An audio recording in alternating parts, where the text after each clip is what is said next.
شهر رمضان الذي أنزل فيه القرآن. یا الله، حمد و ثنای به حساب بر تو، درود و رحمت الله بر پیشوای ما محمد و به آل و اصحابش.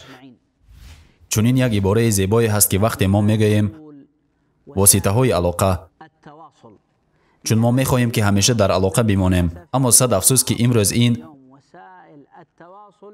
واسطه های قطع علاقه شده است. بسیاری از مردم گاه وقت علاقه را قطع میکنند به سبب واسطه های علاقه و ما باید به نظر نو به این واسطه های علاقه نگریم. واسطه های علاقه امروز آیا آنها در حقیقت وظیفه خود را اجرا میکنند یا که شخص در هر گروه پیوست شده میگوید تمام من با آنها در علاقه هستم؟ ها، تو در علاقه هستی ولی تو احساس میکنی آن چیزی را که آنها احساس میکنند. پیامبر علیه السلام وقتی بر ما در علاقه بودن را امر کردند نمیخواستند که تو تنها از کارهای مردم با خبر باشی، اما این همدردی و یکدلی در خرسندی و مصیبت آنها را در نظر داشته شده بود. امروز در واسطه های علاقه شخصی مینویسد که مادرش درگذشته است. ما در همان گروه با او همدردی بیان میکنیم ولی کجا شد حسیات؟ کجا شد رابطه به واسطه با این حادثه؟ کجا شد آمدن نزد این برادر؟ کجا شد آغوش حقیقی؟ کجاست آرام کردن مردم در عین مصیبت و بدبختی؟ کجاست همه این؟ اگر ما تنها با تلفن‌هایمان قناعت کنیم، به همین خاطر ما باید نظر خود را در این رابطه از نو ببینیم.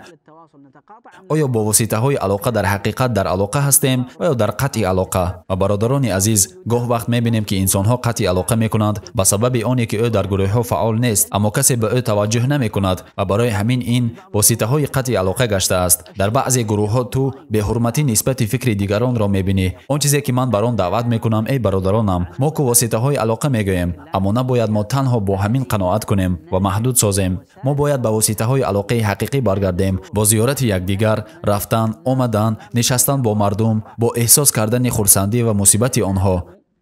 یکی از شخصانی که اسلام را قبول کرد، او اسلام را با واسطه برادر از اردن قبول کرده است. او خود از برزیل است. برادری ما از اردن میگوید من او را بعد از مسلمان شدنش دیگر ندیدم تا آن زمانی که او به من از فرودگاه اردن زنگ زد و گفت من از اردن هستم و او را نیز در این کشور واخوردم. او در خانه من یک دو سه روز مهمان بود. من دانستن میخواستم که شاید او یگان مشکلی دارد. او گفت نه، من تنها به بازدید تو آمدم. پیامبر علیه السلام گفتند کسی که به عیادت بیمار میرود و یا برای بازدید برادر مسلمانش، خطاب کننده به او خطاب میکند خوشحال باش، بگذار راه تو پربرکت باد و بگذار جای بلند از بهشت برایت نصیب گردد. من برای بازدید تو آمدم. این برادر اردنی میگوید من به حد در تعجب ماندم زمانی که این برادر تنها برای بازدید من از خود برزیل آمده است. در حقیقت این مسلمانی نو فهمید آن چیزی را که ما نفهمیدیم. از الله طلب آن را داریم که او برای ما نگاه داشتن علاقه، محبت و تازگی قلب‌هایمان را نصیب گرداند. بگذار الله از ما و شما را قبول کند.